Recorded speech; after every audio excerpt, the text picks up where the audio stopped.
सबसे पहला क्वेश्चन तो ये, जो हमने ये थ्योरी समझी है, इनमें से कौन सी थ्योरी आपको लगता है कि सही है आपके देखिए मैंने कहा अकॉर्डिंग? कि मोटी थ्योरीज में दो ही है ना, नेचुरल डेथ और और एक एक जी जहर वाली डेथ। जहर वाली जो डेथ। मेरा मानना है कि ऑन अवेलेबल एविडेंस, फ्यूचर में कुछ और निकल के आ जाए मुझे पता नहीं है, बट मैं तो डाटा पे चलूंगा जो अभी मेरे सामने है। हम्म। मैं किसी एक ही कहने पे नहीं चल रहा हूँ, अलग अलग मैंने जैसे सिर्फ अडवाणी जी के बोलने का मैंने कोट नहीं किया, मैंने कांग्रेस के लोग को भी कोट किया है, सभी को लेकर चल रहा हूँ। तो मेरे हिसाब से जहर वाली कहानी मुझे अनफॉर्चुनेटली ठीक दिखाई देती है।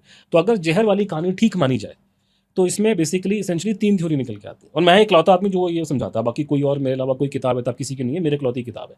और किसी में यहाँ की कहानी है, लेकिन I have given the entire story my book. उसमें 3 थ्योरियां मोटी मोटी निकल के आती हैं। एक तो है कि रशिया ने मार दिया, केजीबी ने मार दिया। हाँ। दूसरा है कि अमेरिकन सीआईए ने मार दिया। और तीसरा जो है कि इंटरनल हैंड है इसके अंदर।